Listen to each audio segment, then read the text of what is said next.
talking. Is there any chance that you will tour with Carl? He won't do it. I would love to get him on stage, just like in a little cage, like the Elephant Man, and take him round.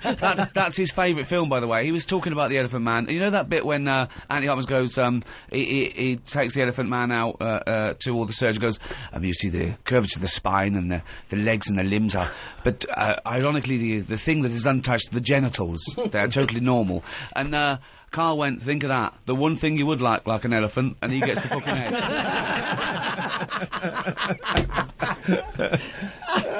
Will the podcast ever come back?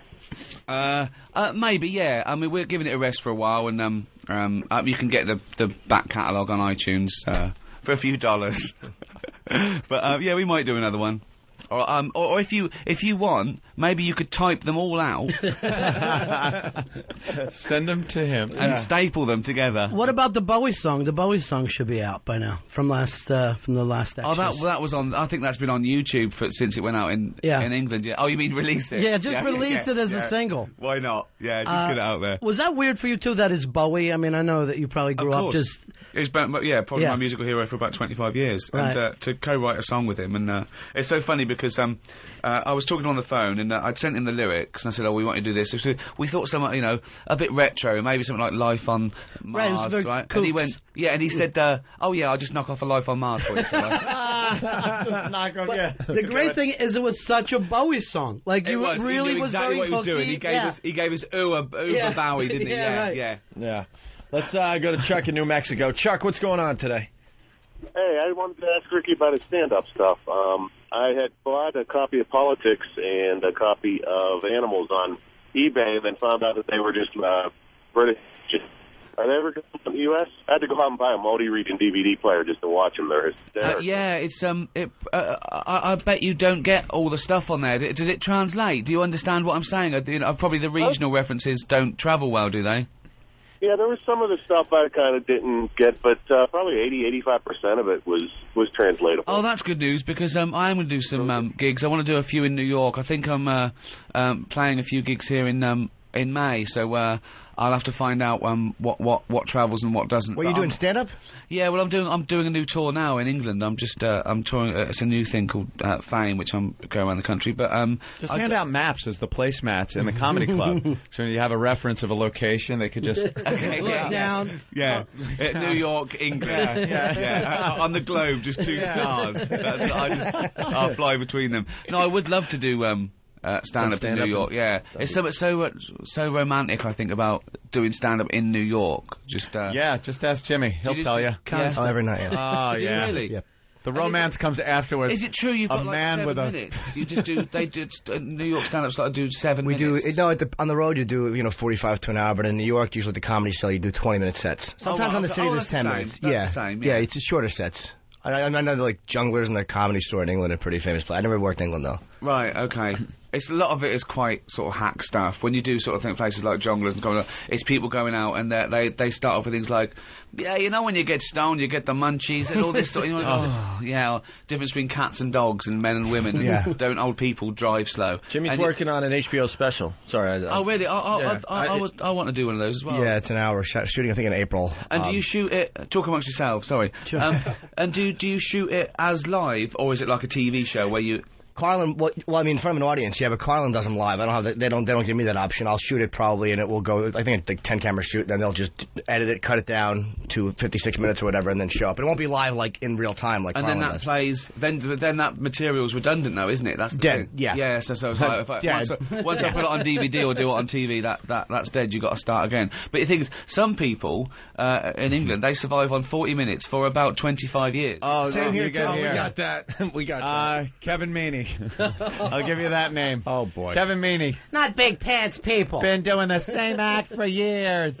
You're going to put an eye out. We'll lose the house, goddammit. Once it's on TV, though, it's hard. He can't do that anymore now. Yeah. No. Let's do his whole act now. I don't know him. But, he's almost your extras character. When you really think about it, that's almost Kevin Meaney without even meaning to do it. He does a We Are the World bit still. He does a We Are the World thing where the music comes on. No joke. And he does every character from the We Are the World thing. He like does a mime act where he does facial expressions and and lets the song play. It's We Are the World. It's a 25-year-old song. It was topical for the first year, and then 24 years after that. I don't know this guy, but I'm feeling sorry for him. Yeah. Oh, you should. And the audience.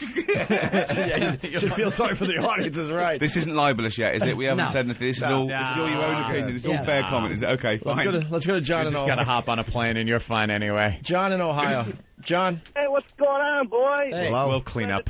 Ricky, love your work. Thank you. I got a question for you, boys. Is there any way that you can get Ricky to recite some of Steve C's bad acting? Oh, boy. I think that'd be hilarious. I don't know if we have time. Steve Carlisi is our production guy. Occasionally him and that gentleman Bill, that lunatic Charles Manson-looking guy right there. Harry Dean Stanton. Speaking of offices, voted most likely to kill us someday. To kill everybody in here, yeah. To go postal. He's the guy. He's the number one on the list. He comes up with these sketches and scripts that he shows us, and they go into production and hammer them out, and we play them. And Steve, our production guy, the guy that puts these things together, he acted in one of them. And I use that term so loosely, I don't even want to come up with some kind of loose analogy. Yeah. It is completely... Here comes Steve now. Hi, Steve. Hello, how are you, Steve? And his acting is just second to none. If you're going to cast something in the future, consider Steve if you need somebody who can deliver lines like this. Here's a couple of lines. The first one I'll play is just a simple why not. It's just why not. The second one is him asking somebody, how did their parents die? This is a very serious question, very emotional. Let's listen to these next to each other, shall we?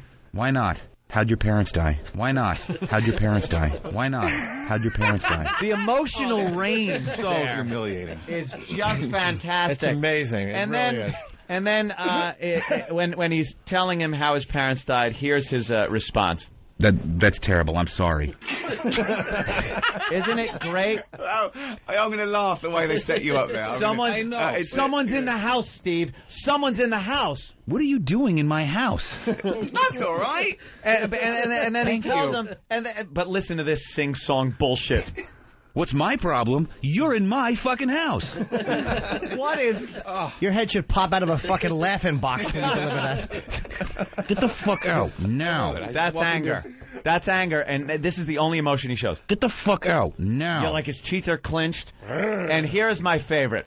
This is... He's handling the situation. The girl wife comes in, and he's got to tell her now that he'll handle the situation. And you could almost see him, eyes half shut, that hand kind of waving her out as he delivers this. No, nothing's wrong. Just stay in the living room. I'll handle it. Nice stuff. It's a burglar. Oh, he's openly laughing at you. These are the best acted lines I've ever seen. You could play the part of a guy who lost his adrenal glands. That for whatever reason, he cannot... He can't get any type of energy or emotion. The house is on fire. Yeah. I'm thinking either a lot of shock therapy, a lobotomy victim perhaps, something like that. I like that as an illness. I lost my adrenal gland. Where did you have it last? I had it in the car, and I was getting excited about stuff, and I looked under the seat, and now I don't care about anything. There's a nail in my balls. Pull this nail out of my balls. It could be a character. It could work. He is talented at the no thing, because he does no. That was actually him saying no as he's very excited. That was right as he lost his adrenal gland. He had the last bit of emotion. No. I thought that was his car starting. The battery's dead. Oh, it started. Him too.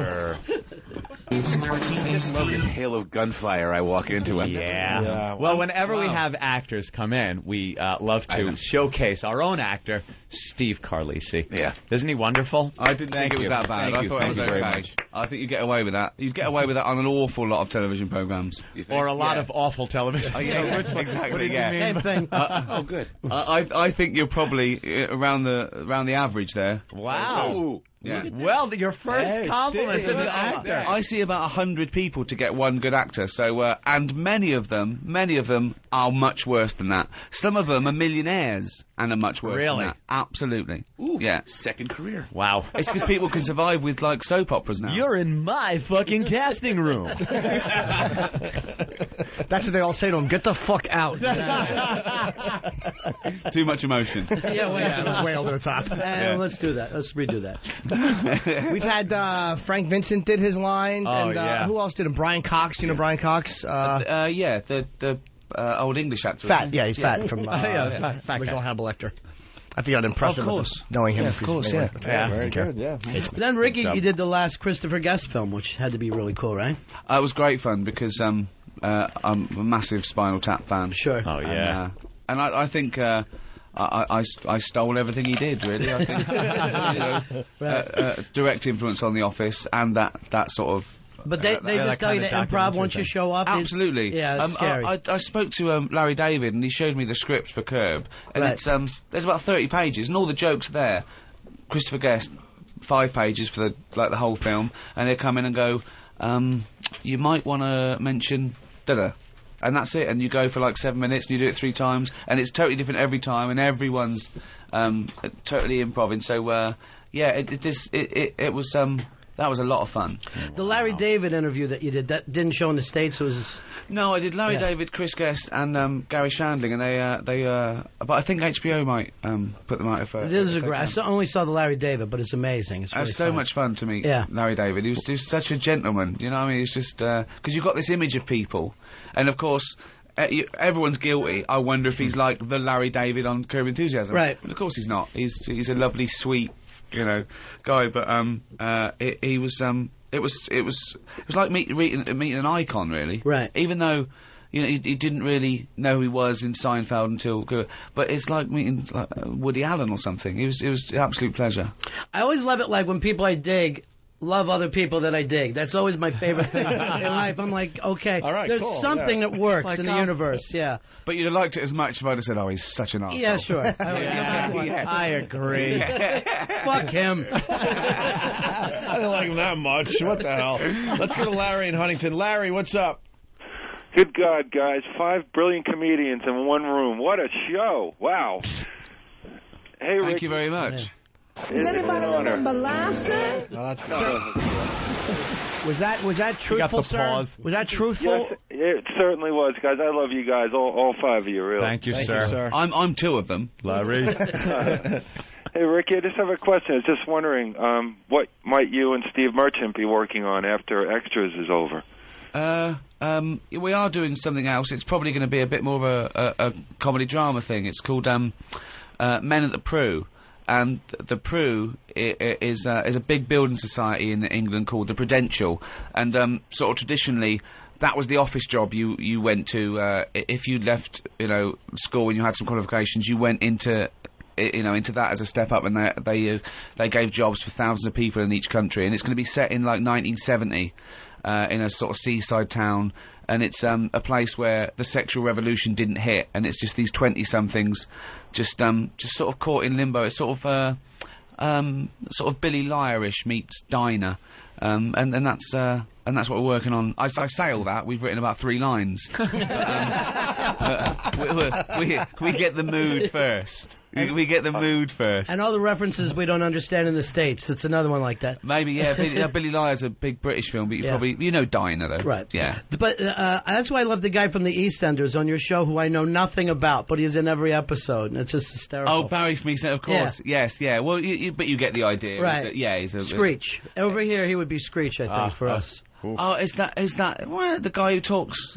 Yeah, what was Screech? Yeah, Saved by the Bell, which was... Didn't get that, we didn't get that. You're lucky. Lucky. A bad broad thing, yeah. And can I point out, when that guy said 5 brilliant comedians in the room, every one of us did a quick count to make sure we weren't about to be shit on. Exactly, yeah. If there's 6, who's not included? Let's go to Carol in Ohio. Carol. Oh, hey there. How you doing today? We're doing good today. Well, you guys do good every day. Real honor here to talk to Mr. Gervais. Thank you. I happened to see your interview with Parky. Oh, yeah. Parkinson. Yeah, when you were talking about some reporter, after you got successful, asked you what 3 things you'd save From a if your burning house was on flat. fire. That's right, yeah. Yep. I said my cat, my salamander, and one of the twins. Oh, that's it.